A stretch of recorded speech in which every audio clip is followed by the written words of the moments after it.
Hola, estimables estudiantes. La clase número 3 en la semana 3 corresponde a los nutrientes vegetales, transporte de sustancias transmembrana.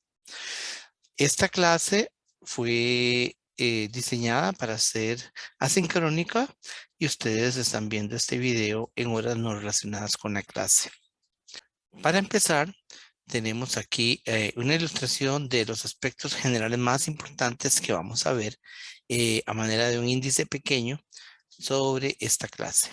En primer lugar, hacia la derecha de la pantalla van a observar una planta con una ilustración sobre la cantidad de elementos minerales que son importantes para el desarrollo vegetal.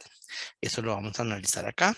Y por supuesto, la fuente principal de estos nutrientes y su absorción ocurre a nivel del suelo. Por tanto, gran parte de la clase se refiere a la formación y características del suelo que favorecen la nutrición vegetal.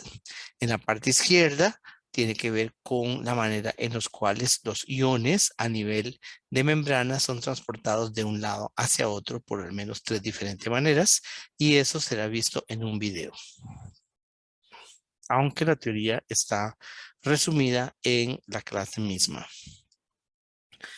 Entonces veremos suelos y capacidad de intercambio catiónico, la absorción de nutrientes a través de la membrana celular, los nutrientes y sus deficiencias.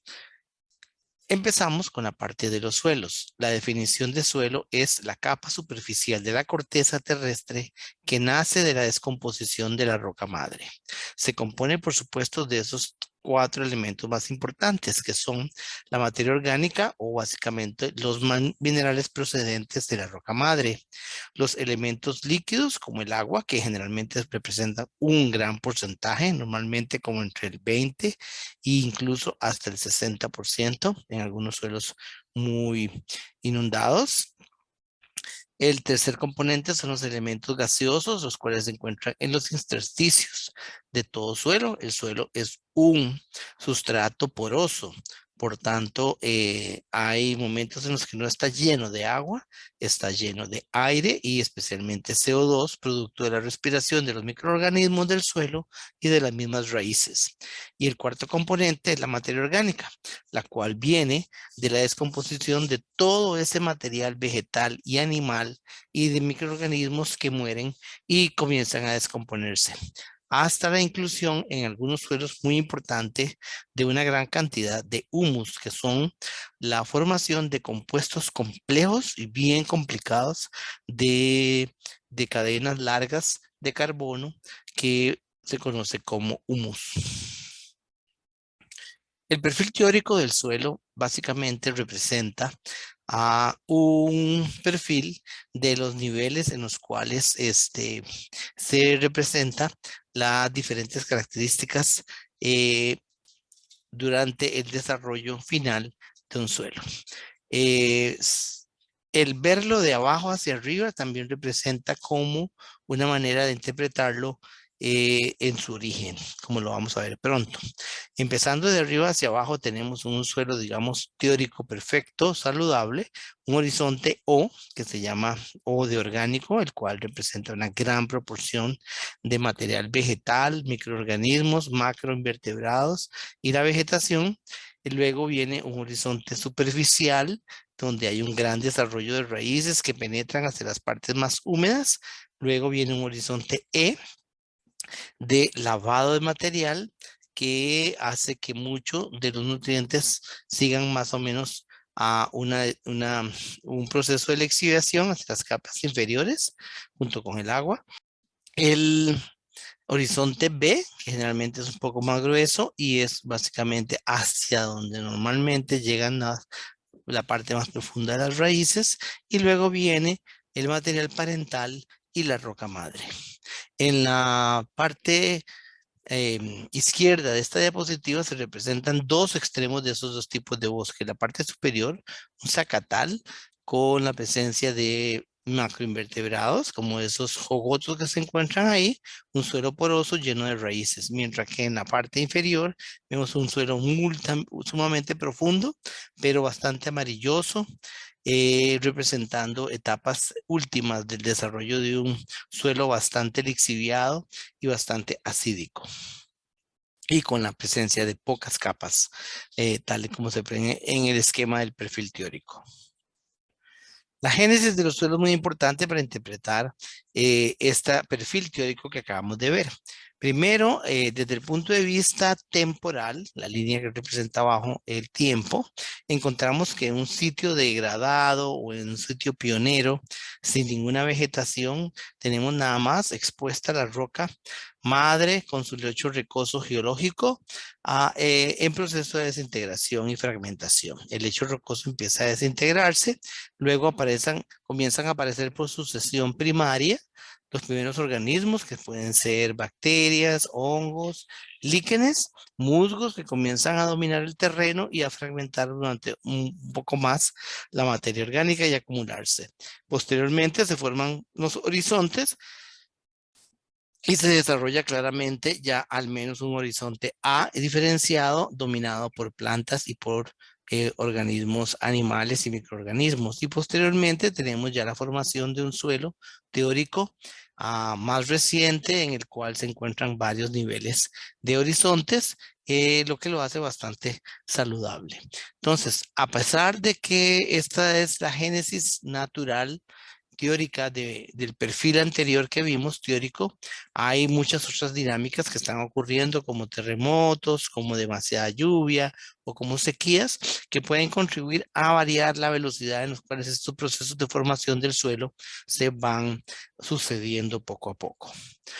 Ejemplos de horizontes de suelo. Entonces aquí tenemos lo que es un suelo de desierto con mucha arena y rocas, un suelo de vertientes andinas, como podría ser en Talamanca, con una roca madre bastante cercana, el desarrollo de una capa más o menos de horizonte orgánico.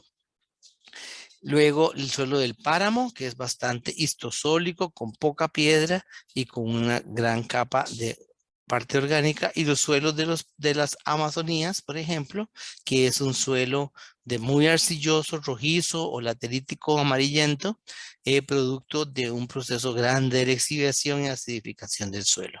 Entonces, estas son 4 maneras de ver la composición más o menos general de suelos existentes en diferentes tipos de formaciones geológicas y ecosistemas de Latinoamérica. Una característica importante de los suelos, especialmente en términos de su relación con el tema de la clase, que es la nutrición de los suelos y el desarrollo de las plantas, es el grado de porosidad de los suelos.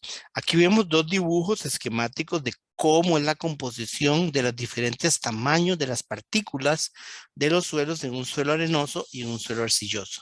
En un suelo arcilloso con partículas muy, muy pequeñitas, hace que la proporción de espacios con respecto al tamaño total de las partículas sea muy grande. Por lo tanto, en términos de volumen, hay una gran cantidad de porosidad en los suelos arcillosos y una menor cantidad de porosidad en los suelos arenosos en términos de la relación superficie-volumen. En esta tabla se presenta la clasificación de las partículas del suelo según los sistemas de Estados Unidos y el sistema internacional. Vemos que el sistema de Estados Unidos incluye una mayor cantidad de clases de diámetros de las tamaños de las partículas que se pueden clasificar a un suelo. El sistema internacional ofrece unas clases de diámetro un poco diferentes y menos clases de ello. Lo interesante de esta tabla es que ustedes pueden reconocer en la última fila la arcilla que representa en ambos sistemas a las partículas más pequeñas, menores a 0.002 milímetros. Se coincide solamente en ese aspecto en los 2 sistemas de clasificación de las partículas del suelo. Mientras que el sistema internacional solamente tiene 4 categorías. La más grande sería arena gruesa entre 0.2 y 2 centímetros de diámetro, 2 milímetros, perdón, de diámetro en las partículas de la arena. Entonces, ¿cómo uno puede clasificar un suelo solamente en base a la proporción de la composición de diámetros de partículas? Y eso es muy importante para posteriormente cómo ocurre la dinámica de la absorción de nutrientes. Veámoslo acá. Existe este tipo de gráfico que es una representación triangular de la proporción de los tamaños en una muestra de suelo. Entonces, en la parte de abajo será de 0 a 100% de arena, en la parte izquierda de 0 a 100% de arcillas y en la parte de la derecha de 0 a 100% de limo. Entonces, uno clasifica básicamente en 3 categorías los tamaños de las partículas de un suelo dado después de secado, ¿verdad? Y lo calcula más o menos en qué posición se encuentra. Como ven, esa región roja, por ejemplo, representa suelos arcillosos arenosos o franco arcillosos. Entonces, hacia la parte superior del triángulo están asociados los suelos con las partículas más finas, un 100% de arcilla. Hacia la parte de la punta basal derecha de este triángulo tenemos lo que son los suelos limosos y los suelos con las partículas más grandes están en la punta del triángulo inferior izquierda, donde se encuentran los suelos arenosos y francoarenosos. De esta manera podemos ofrecer una clasificación sencilla sobre algunos suelos. Los suelos generalmente francos, franco-arcilloso, franco-limoso, son los que contienen una mejor estructura para el desarrollo radical. ¿Qué es lo que pasa entonces con esta cuestión del tamaño de las partículas? Especialmente en arcillas y suelos limosos, las partículas representadas en este caso por esa estructura café oscura, contiene en su superficie cierta cantidad de compuestos químicos, minerales, que forman las piedritas que forman el suelo, la materia mineral que se forma en el suelo, con exposición de iones positivos y negativos. Por lo tanto, la representación de las partículas de agua, que son esas positivas y negativas, ofrecen la oportunidad de que en un suelo hidratado se asocie cierta cantidad de agua a cada partícula. Y eso nos va a ofrecer, cuando veamos, por ejemplo, la parte de relaciones hídricas, nos va a ofrecer una idea de cómo es la dinámica del mantenimiento del estado hídrico de un suelo, de la condición hídrica, del porcentaje de humedad de un suelo. Ok, entonces esas moléculas de agua con carácter dipolar se asocian a las partículas y se mantienen pegadas. Entre más chiquita la partícula, generalmente tiende a absorber, no absorber, a absorber partículas, moléculas de agua con mayor fuerza. Ok, entonces esa atracción por absorción se mantiene muy fuerte, especialmente en la capa más cercana a la partícula. De igual manera, muchos de los elementos que se encuentran en disolución, los nutrientes que se encuentran en la solución del suelo, esa solución del suelo disuelve estos iones de fosfatos, nitratos, todos los elementos que vamos a ver ahora cuando veamos el popurrí de nutrientes y se encuentran asociados a las partículas. Entonces, eso es importantísimo para reconocer el siguiente patrón. Una de las variables más importantes a medir en fertilidad de suelos es la capacidad de intercambio catiónico. Esa capacidad tiene que ver con la capacidad del suelo de retener y liberar iones positivos debido a un contenido alto de arcillas y por supuesto una gran cantidad de materia orgánica. En la figura de al lado se observa un detalle de lo que es una raíz y la presencia de una arcilla, ¿verdad? En este caso una partícula muy pequeña, rodeada de un montón de agua y al mismo tiempo de un montón de iones hidróneos. El agua y el CO2 se forman con ácido carbónico y iones hidróneo libres, los cuales se asocian de manera muy fuerte con las partículas negativas, especialmente negativas en las partículas de las arcillas. Al estar cargadas negativamente, estos suelos tienen altas concentraciones de arcillas, exhiben capacidades de intercambio catiónico mayores. Entonces, ¿qué es esta capacidad de intercambio mayores? Es que estas arcillas tienen una gran cantidad, acumulan una gran cantidad de iones de hidróneo que pueden ser intercambiados con los iones que se encuentran en la solución del suelo y entonces liberan esos elementos como potasio que está representado ahí y se intercambia con un H más o varios H más dependiendo de la carga y del peso molecular. Entonces, a mayor contenido de materia orgánica en un suelo, aumenta su capacidad de intercambio gaseoso. Entonces, las arcillas con muy buena cantidad de materia orgánica nos ofrece un suelo bastante fértil en el sentido que va a tener una gran capacidad de donar nutrientes por intercambio de OH, de H más con las arcillas del suelo. Y esa es la capacidad de intercambio catiónico. Entonces, entre más capacidad de intercambio catiónico, es más fácil para las plantas proveerse de esos nutrientes como nitratos, fosfatos, hierros, magnesio, manganeso, todos los que vamos ahora, que se encuentran asociados generalmente a las partículas de la materia de la cual se formó el suelo.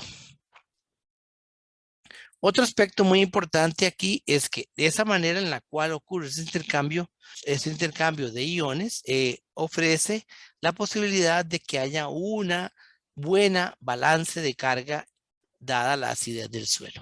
La absorción de nutrientes debe mantener un balance de cargas, ¿verdad? Porque algunos elementos son positivos y otros son negativos, como por ejemplo el fosfato y los nitratos, ¿verdad? En contraposición a los manganesos, los calcios, los hidronios, los potasios, los magnesios, que son partículas que se intercambian con las partículas, con los hidronios que pueden estar en el agua de esa manera. Entonces, esos nutrientes se obtienen excretando protones o iones hidroxilo en intercambio por cationes o aniones de los nutrientes. Entonces, por ejemplo, la absorción de nitrato excede mucho la excreción de protones. Esto podría acidificar el suelo bastante. ¿Qué significa esto? Pregúntense qué estoy diciendo ahí en esa parte con esas letras azules. Estoy diciendo que cuando la planta necesita absorber o absorber nitrato, el intercambio con iones hidronio es muy grande, necesita muchas moléculas de iones hidronio, por lo tanto, la absorción de nitrógeno en forma de nitratos requiere que se vaya acidificando bastante la solución del suelo y las partículas asociadas a este. Entonces, hay un peligro, por ejemplo, en la adición de fertilizantes, y eso lo vamos ahora a ver ahora también con fosfato. Entonces, dentro de este tema del balance de carga de acidez del suelo, este cambio de pH podría cambiar muchos procesos del suelo, como la estructura misma del suelo, ¿verdad? La forma en que se forman agregados de estas partículas, la disponibilidad de nutrientes y su lixiviado, porque puede ser que se liberen, pero la lluvia y el agua que va cayendo y filtrándose hacia profundo, en vez de ser absorbido, no le da tan tiempo a ser absorbido por la planta y se lo lleva hacia las capas inferiores de internas subterráneas del suelo. A largo plazo, a bajo pH, los nutrientes se lavarán y podrían aparecer deficiencias de cobre y de zinc, que son, por ejemplo, elementos más pesados que se intercambian con una gran cantidad de H+. Además, cuando el pH del suelo baja a menos de 5, aumenta la solubilidad de iones como aluminio y manganeso, que se vuelven tóxicos para la mayoría de las plantas. Entonces, estos metales bastante pesados, al estar presentes en las arcillas y liberarse, tienden a formar sesquióxidos de aluminio y sesquióxidos de manganeso. Y estas son sustancias bastante complejas, pesadas y como tóxicas para para las células de las plantas de las raíces. Y eso hace que los suelos se vuelvan bastante poco fáciles de generar crecimiento para las raíces y generar un crecimiento general en las plantas. Ahora, dentro de un ratito, vamos a ver cómo se ven esos, esos suelos cargados de dióxido de aluminio y de manganeso. Vamos a terminar con la parte de suelo y su importancia mostrando aquí un mapa de Costa Rica donde se observa la distribución geográfica dentro de nuestro país de los diferentes órdenes de suelo.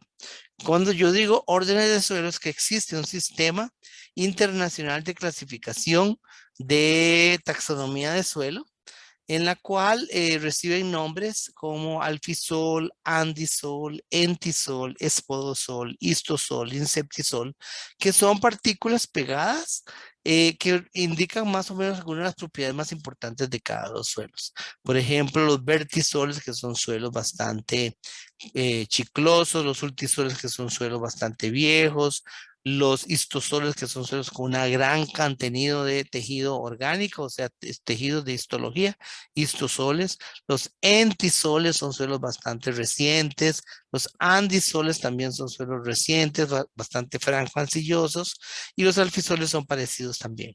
Entonces, como vemos, esa clasificación que existe de órdenes de suelo tiene una amplia distribución de diferentes tipos en todo a lo largo de la geografía costarricense, y vean la alta dominancia de ese color anaranjado, que de acuerdo a con mis ojos corresponde a los ultisoles. Eso representa que son suelos meramente de regiones tropicales, húmedas, basales, montañosas, de bosques muy lluviosos, lateríticos, lixiviados, rojos, amarillentos, con alta concentración de, de, de sesquióxidos de aluminio y de hierro, y generalmente asociados con áreas de meramente vocación forestal.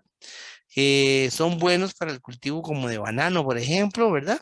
Pero eso requiere pues altas tasas de deforestación, que fue lo que ocurrió en nuestro país, y ese suelo, conforme es fertilizado y quitada la vegetación, pues comienza a lixiviarse y a erosionarse violentamente.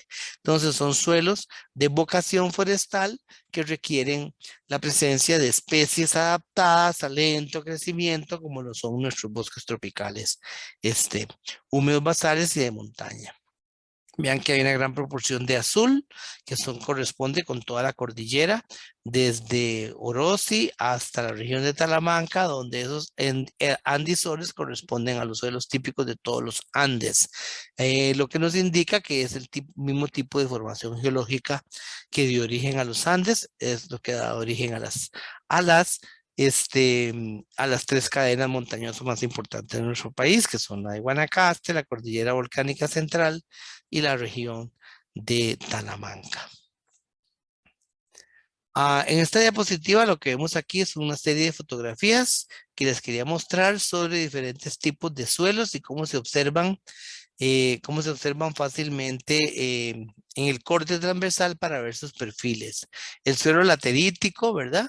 Suelo muy variable, cementado, ¿verdad? Chiclosos, ricos en sesquióxidos, o sea, con esos compuestos de aluminio y hierro, bastante tóxicos, pobres en sílice de regiones cálidas tropicales, todo lo que es la región atlántica o norte, el sur y la zona atlántica costarricense. Los suelos arenosos, ¿verdad? Que son en realidad poco comunes en Costa Rica, asociados más que todo a las regiones costeras. Son suelos con partículas muy grandes, porosos, rasposos, muy ligeros y propensos a la erosión. El ultisol, que es uno de los más común en Costa Rica, según lo que vemos en el mapa, vean que tiene una formación de unos niveles de perfiles bastante poco difíciles de identificar, alto en arcillas, ácidos, rojizos y muy lixiviados, parecidos al suelo laterítico anterior. El suelo andino, acá donde se ve que hay una gran cantidad de materia orgánica por bastante distancia de profundidad, de origen volcánico y de color oscuro y muy porosos. Y luego el espodosol, que son grises, cenizos, ácidos y muy lixiviados, típicos de algunas regiones bastante poco comunes en Costa Rica, tal y como vimos en el mapa anterior. Los espodosoles se encuentran en las regiones rosadas. Estas regiones rosadas, aquí espodosoles, entiendo que son esta región muy poco abundante de las llanuras en Guanacaste y algunas llanuras altas y las llanuras en Tilarán, por ejemplo. Ese tipo de suelo se encuentra por ahí y muy restringido. Para ilustrar esta clase, además de la charla que yo les estoy dando, ustedes deben ver un video corto en YouTube. Ahí está el vínculo en el cual habla sobre todas las características que estamos hablando, pero de una manera un poquito más aplicada a la agricultura. El video se llama El suelo como un organismo viviente.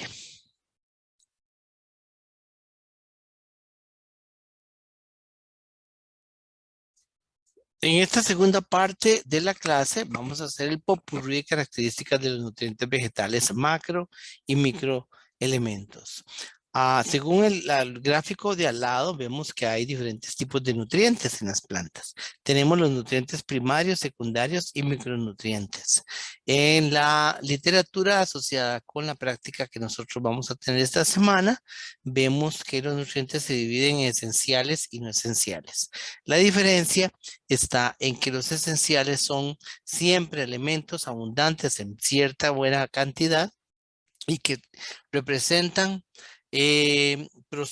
definen procesos claves para el desarrollo de la planta. Su ausencia produce una deficiencia muy significativa y probablemente la muerte de de las plantas. También se pueden clasificar los nutrientes de acuerdo a el tamaño en macro y microelementos, en términos no de tamaño, sino en términos de la cantidad, concentración que se requieren y están presentes dentro de los tejidos vegetales. Entonces, por ejemplo, los macronutrientes son nitrógeno, fósforo, potasio, calcio, azufre y magnesio que se requieren en bastantes buenas cantidades, mientras que esos como molibdeno, cloro, hierro, cobre, zinc, boro y manganeso son esenciales, pero se requieren en muy poquitas concentraciones. Vamos a hablar de ellos. Los macroelementos más importantes de todos es para mí y para casi todo el mundo el nitrógeno. El nitrógeno es tan abundante que es, después del agua, el más importante. Muy abundante en casi todas las biomoléculas de las plantas y es poco abundante en el suelo. Por lo tanto, su deficiencia es muy importante porque se encuentra poco disponible a pesar de que se encuentra en el suelo. Lo mismo ocurre con el fósforo y el potasio, ya vamos a ver eso. El nitrógeno se encuentra en el suelo en forma de nitrato y amonio y es absorbido de esa forma por la raíz. También las plantas pueden hacer uso de nitrógeno atmosférico, pero para esto tienen que formar asociaciones simbióticas con bacterias como Rhizobium en la mayoría de muchas leguminosas tropicales y en Francia, que es una bacteria que se ha encontrado que fija nitrógeno y forma asociaciones con raíces de algunos árboles tropicales como los jaules. El nitrógeno está en forma orgánica no asimilable y la única manera de encontrar el nitrógeno a pasarlo a la sustancia en la cual la planta pueda ser absorbido a través de las membranas de las raíces y los pelos radicales es a través de procesos de nitrificación que ocurren en la rizósfera. El nitrógeno se encuentra pues en proteínas, ácidos nucleicos, en aminoácidos, aminas, amidas, inorgánico como nitrato y amonio, y la concentración foliar de nitrógeno en diferentes especies de plantas varía entre 1.5 y 5%, lo que lo hace bastante abundante en los tejidos vegetales. Una de las características más interesantes del nitrógeno es que cuando se encuentra en escasez, produce síntomas muy clásicos de lo que es un elemento que se mueve fácilmente a través de toda la planta. La planta tiene la capacidad de identificar que hay poco nitrógeno mediante su reutilización del que ya tienen sus tejidos y moviéndolo de un lado para otro. A eso se refiere cuando el elemento es muy móvil. Otro rasgo interesante de la sintomatología de la deficiencia de nitrógeno es la presencia de clorosis. La clorosis es la pérdida de la coloración verde debido a la reutilización del nitrógeno que se encuentra en la clorofila y es pasado especialmente ocurriendo en las hojas más viejas. Las hojas más viejas verdes es la clorofila es degradada, sus componentes de nitrógeno, desaparece el verde y es transferido ese nitrógeno a las partes más jóvenes donde se requiere para el crecimiento nuevo. También en extremo, la deficiencia de nitrógeno en extremo produce regiones cloróticas como lo que se ve en estas fotografías. La recoloración púrpura en tomate y maíz por la presencia de antocianinas en esas hojas hace que la pérdida de la clorofila, o sea, la clorosis de las hojas adultas, desarrollen estas plantas tonalidades de ese color. Aquí tenemos algunos ejemplos de cómo se van palideciendo las hojas, se van poniendo amarillentas en café y diferentes grados de deficiencia de nitrógeno en hojas de cítricos. El exceso de nitrógeno también es un problema y se ha visto que tiene síntomas muy interesantes, como por ejemplo, cuando la gente se le va la mano y aplica demasiado nitrógeno en algunos cultivos, como en esta fotografía, con un cultivo de tabaco, ven que se está produciendo demasiado follaje. Igual está pasando con esa planta de fotografía de marihuana que se encuentra a la derecha.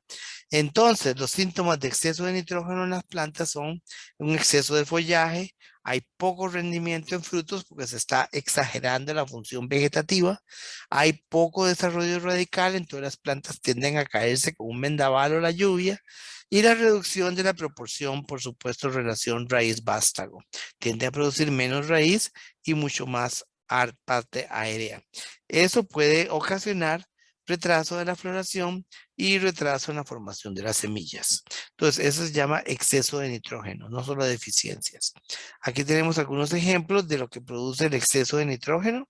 La planta crece mucho, muchas hojas, se van hojas, como dicen vulgarmente, y no produce muchas flores. Y las otras dos fotografías corresponden a una planta de marihuana exageradamente nitrificada, un fertilizante de nitrógeno, y la foto de al lado, lo que ocurre muchas veces es que cuando la planta tiene demasiado nitrógeno, tiende a producir, a favorecer la formación de plagas, de insectos que son chupadores de sustancias azucaradas y sustancias nitrogenadas que están de bote en bote dentro del sistema hídrico de la planta. Entonces es un problema.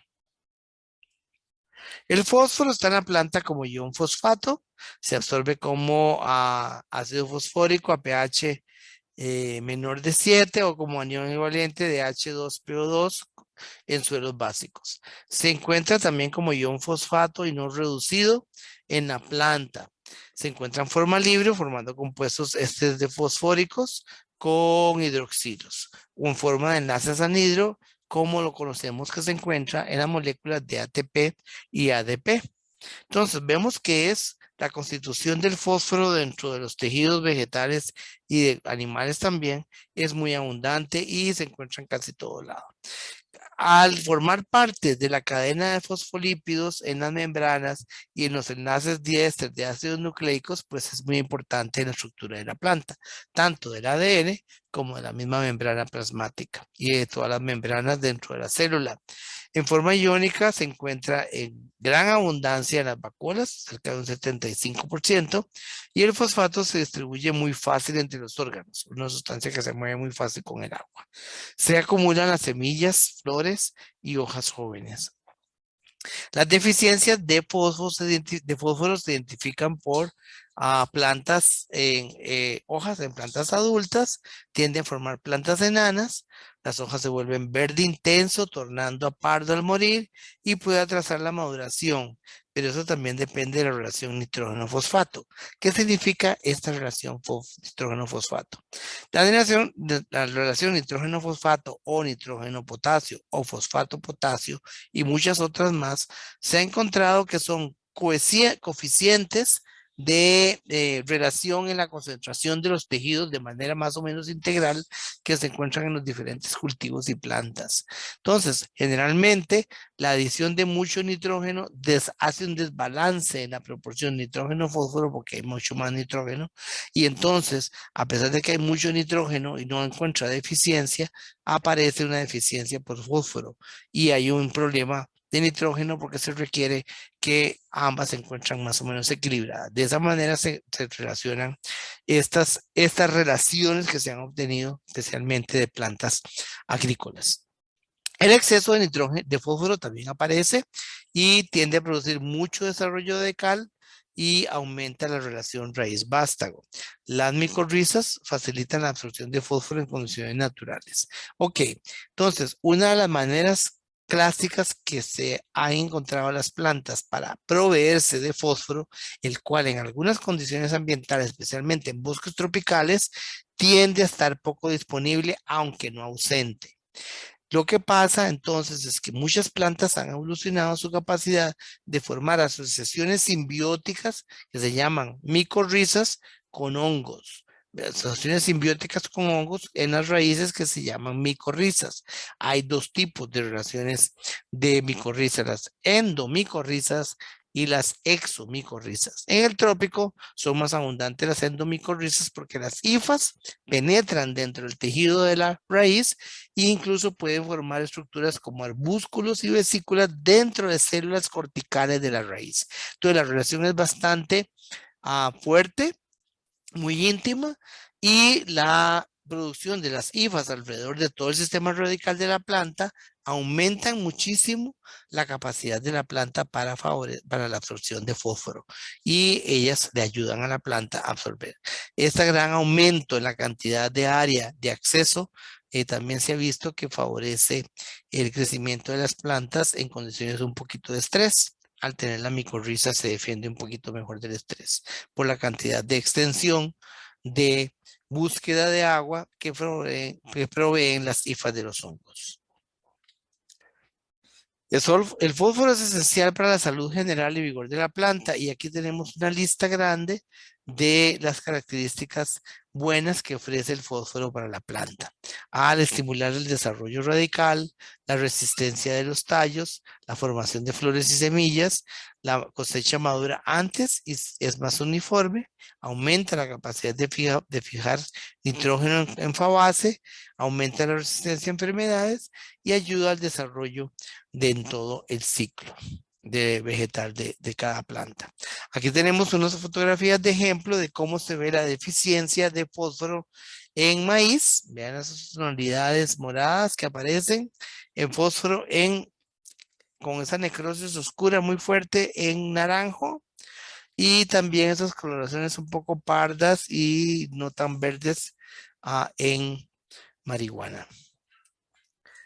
Aquí tenemos la deficiencia de fósforo en papa. Vean la formación de esas necrosis no muy asociadas a las venas.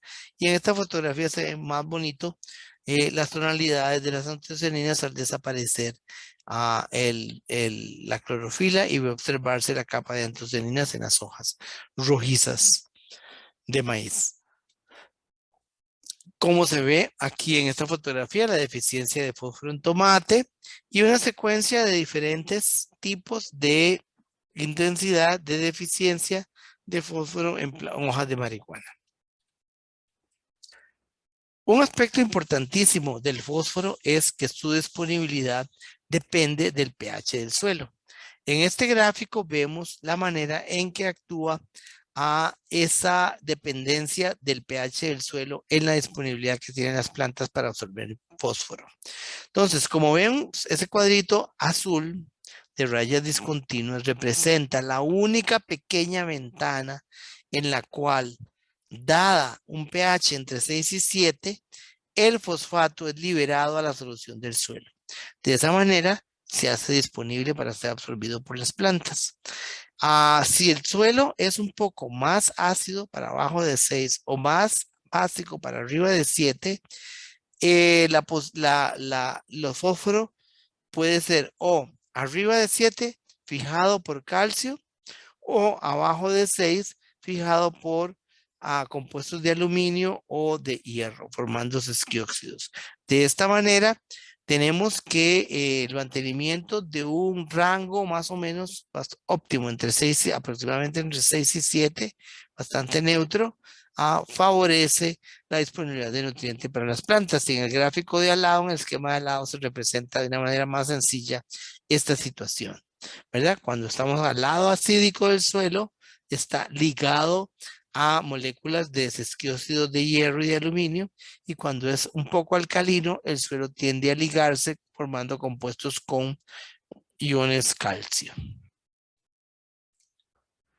Potasio se comporta similar al nitrógeno y al fósforo a pesar de ser cation. El potasio, por supuesto, se distribuye también de órganos viejos a jóvenes, igual que lo hace el fósforo y el nitrógeno. Es el más abundante en la vacuola, por supuesto, porque en solución es el que participa activamente en el movimiento importante de apertura y cierre de los estomas y en los movimientos de la cantidad de agua que es cuando se cierran y se abren estomas o cuando se cierran y se abren estructuras enteras como durante las nastias y los telastactismos que vamos a ver al final del semestre. Por otro lado, el potasio como ion también es esencial en algunos sistemas sistemáticos como activador, en más de 50 de ellos. Al actuar en tan altas concentraciones, es difícil conseguir un sustituto in vivo para estas funciones. El potasio se encuentra en muy alta concentración. El 75% de los iones en la vacuola son potasio. Entonces, para que haya deficiencia de potasio, tiene que haber una sequía muy fuerte o algo está pasando para que haya deficiencia de potasio, pero sí se presenta.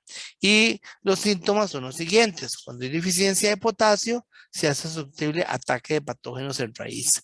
Se ocurre debilidad de los tallos porque se vuelven como marchitos en plantas que no son muy leñosas y se vuelven sensibles a cualquier movimiento mecánico, como las gotas de la lluvia o el movimiento producido por el viento. En dicotiledóneas, la clorosis ocurre clorosis y aparece en hojas adultas, la cual retrasa el crecimiento y también se produce necrosis, especialmente en las puntas de las hojas, se secan. Se produce también pérdida de turgencia y marchitamiento. ¿Ok? También puede ocurrir exceso de nitrógeno y su uso, independientemente de la concentración, como las plantas necesitan tanto, y la planta no discrimina mucho y hace un consumo de lujo que puede interferir con la absorción y disponibilidad fisiológica de calcio y magnesio. Entonces, al haber tanto potasio, generalmente tiende a competir fisiológicamente con los usos que se hacen de cationes similares en calcio y magnesio, lo que lo hace fisiológicamente deficiente en esos dos elementos, cuando hay demasiado exceso de potasio. Aquí se ven algunas fotografías de deficiencia de potasio en café o poco potasio en tomate, donde se ven esas regiones amarillentas en el fruto. El azufre es muy interesante porque el azufre es muy abundante en casi todos los suelos. Entonces, conseguir una deficiencia de azufre es bastante difícil. El azufre se absorbe por las plantas en forma de sulfatos y así se transporta en el xilema, que es donde van todos esos nutrientes para arriba a partir del suelo. Sin embargo, en condiciones aéreas en el estómago, contaminantes como sulfitos pueden ser absorbidos directamente por los estomas en el aire. Es la reacción Esta reacción con agua para formar sulfitos, ácido sulfídrico, no ácido HSO3, no recuerdo cómo se dice, que desplaza el manganeso de la clorofila. Entonces, de esta manera, la presencia de mucho azufre de este tipo tiende a producir clorosis de esta manera por desplazamiento del magnesio. El sulfato forma parte de sulfolípidos y heteropolisacáridos. Está en forma reducida en los aminoácidos como en cisteína y metionina y está integrado en vitaminas como la biotina, la tiamina y la coenzima A. Entonces, como ven, es un elemento clave en muchos compuestos químicos y especialmente en algunas partes de la cisteína y la metionina en los aminoácidos para la formación de proteínas y en vitaminas. Una característica muy interesante del azufre es que junto con oligómeros de glutatión se producen producidas por una enzima que se llama la fitoquelatina sintetasa, que son proteínas de bajo peso molecular, forman complejos con metales pesados. Entonces el azufre junto con los oligómeros de glutatión forman esas estructuras complejas que se encuentran aquí dibujadas aquí abajo, en las cuales esta estructura favorece la captura o secuestro de iones tóxicos que se encuentran en algunos suelos de algunas regiones.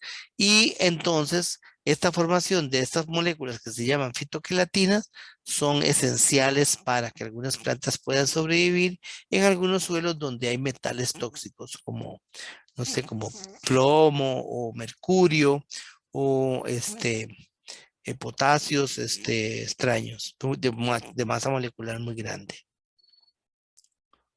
Fitoquelatinas. Las deficiencias de azufre, como les decía, son pocas debido a su alta abundancia en suelos. Hay una clorosis generalizada hasta los haces, hasta en los haces. Eso significa que es fácil identificarlo. Su deficiencia se aprecia primero en hojas jóvenes, contrario a lo que pasa con nitrógeno, fósforo y potasio, y las plantas se hacen rígidas y quebradizas al no tener suficiente azufre. Con el calcio, vemos que se absorbe como ion divalente en forma de calcio 2,2 más. Es abundante en muchos suelos, menos en suelos ácidos, donde se debe aplicar cal para contrarrestar esos niveles de acidez. Es más móvil en el apoplasto, se encuentra asociado mucho a la pared celular, donde ocurren muchas cuestiones de señalamiento más que como de nutrición. Su deficiencia en cultivos hidropónicos se aprecia por raíces reducidas y se aprecia también en tejidos jóvenes y merestemáticos su ausencia. Un depósito grande, acá, un depósito grande de calcio dentro de las células es el peltato cálcico, el cual es parte de los constituyentes de la lámina media. Como decía, una de las mayores concentraciones de calcio en una planta viva es fuera de la membrana celular, asociada a la lámina media y a la pared celular. El calcio se encuentra a baja concentración y se absorbe mucho en las paredes y en las membranas. Eso ya lo había mencionado. En las vacuolas ácidas precipita para formar oxalato de calcio. Esto es muy importante porque en el momento en que hay mucho calcio, es posible que la planta acumule y lo separe de los tejidos sanos parenquimáticos, por ejemplo, mediante la formación de idioblastos. Los idioblastos son células completamente diferentes al resto de las demás y generalmente son estructuras dedicadas a morirse para la acumulación de sustancias nefastas o negativas para la planta. Una de estas es la acumulación de concentraciones muy altas de oxalato de calcio que al morirse la célula y quedar el espacio para guardar ese oxalato de calcio, precipita. Y al precipitar forma cristales de oxalato de calcio que en algunas hojas o en la mayoría de las plantas que tienen esos oxalatos de calcio tienden a producir una reacción negativa hacia organismos que quieran comerse las hojas. Entonces, ese oxalato de calcio se utiliza como repelente para ser comidas por algunos organismos. Es importante para mantener la funcionalidad de las membranas y, como les decía antes, es como segundo mensajero. En la fosforilación de proteínas, normalmente al lado afuera de la membrana celular. En esta parte, la camodulina encima del citoplasma que termina las señales celulares y desarrollo vegetal es de la cual forma parte. Aquí tenemos algunas fotografías del calcio en forma deficiente en frutos de tomate. Vean que feo se desarrolla. Y en las hojas de tomate se hacen malformaciones y se secan las puntas. Magnesio. El magnesio es poco limitante para las plantas, salvo suelos ácidos y arenosos. Se absorbe como magnesio más. Es muy móvil en la planta y en la célula. Las hojas adultas presencian deficiencia primero al emigrar a las nuevas. La clorosis es intervenal. Esa es una clave para poder identificar claramente en la mayoría de las especies su deficiencia. Ya vamos a ver fotografías de este ejemplo. El magnesio es muy importante porque el 20% de él se encuentra en los cloroplastos, obviamente formando parte de la clorofila, y el resto está como catión en el lumen. En el cloroplasto, que al iluminarse, el tilacoide pasa al estroma donde activa el rubisco y la PEP carboxilasa. Eso es esencial para iniciar el proceso de la fase independiente de la luz de la fotosíntesis. ¿Se acuerdan bien de bioquímica de esa parte? La ATPasa forma complejos con el magnesio. La fosforilación del ADP y ATP necesita magnesio. Entonces es clave en la fotosíntesis, no solo porque está en la clorofila, sino porque es un activador de las enzimas fotosintéticas por excelencia y de la otra enzima en segundo lugar, que es la PEP carboxilasa. Entonces también participa en la unión de las subunidades del ribosoma en la biosíntesis de proteínas. Por lo tanto, es importantísimo para el crecimiento y desarrollo normal de la planta. Vean aquí lo que es el desarrollo de la clorosis intervenal, donde las venas permanecen oscuras y las áreas sin venas son las que se ponen cloróticas en 4 especies diferentes. Entonces, que siguen más o menos la morfología del grado de nervadura de las hojas. Esto es un ejemplo de clorosis producida y secado producido por la deficiencia de magnesio. Y cómo se ve la deficiencia de magnesio en una hoja de marihuana donde se repite que la clorosis se da en las áreas entrevenas, como se ve claramente en esa fotografía.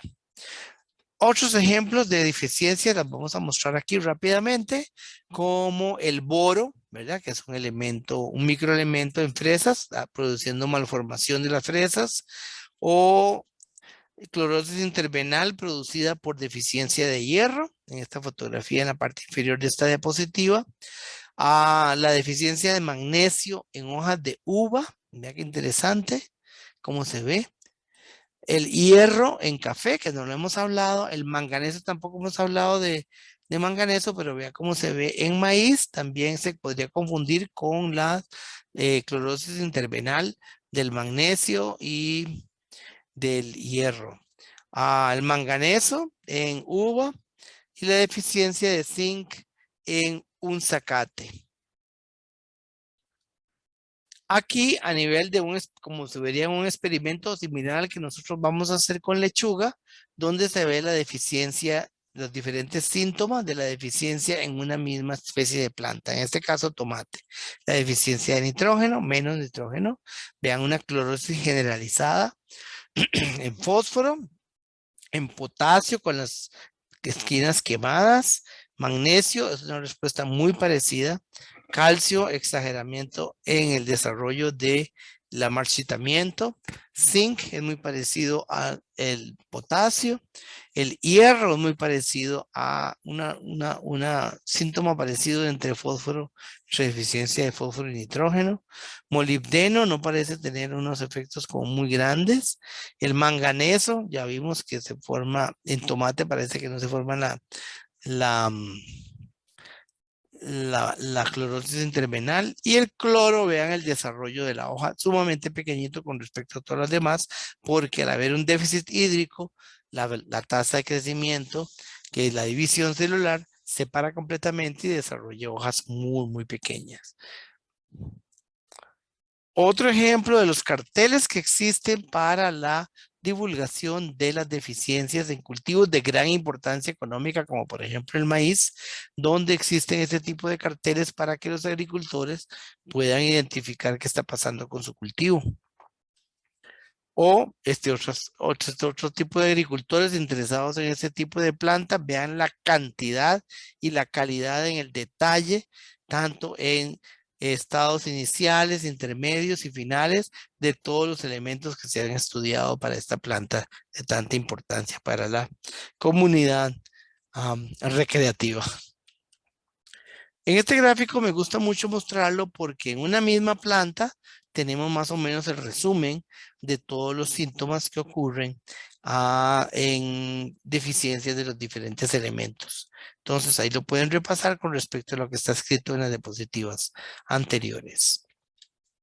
Por último, vean que existen experimentos muy interesantes sobre la deficiencia de diferentes tipos de elementos o micronutrientes o macronutrientes en los suelos de nuestros bosques tropicales, en este caso probados con Quercus humboldtii, que es un roble de montaña, después de 4 meses bajo tratamiento de fertilización en vivero.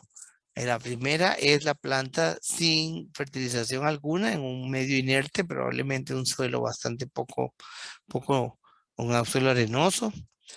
Y luego la respuesta del tratamiento con fertilización completa, que es por supuesto la planta con mayor desarrollo. Vean que una planta con deficiencia de azufre realmente no deja de crecer tanto, pero la que menos creció, vean lo importante, como decía al principio, la que menos creció en este caso es la planta con deficiencia de nitrógeno.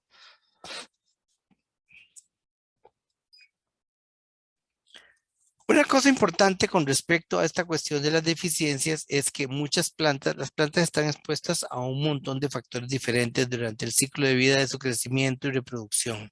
Entonces, hay estreses ambientales como la salinidad, la presencia de patógenos o la contaminación atmosférica que pueden ser las causas de algunos síntomas parecidos a los que acabamos de describir.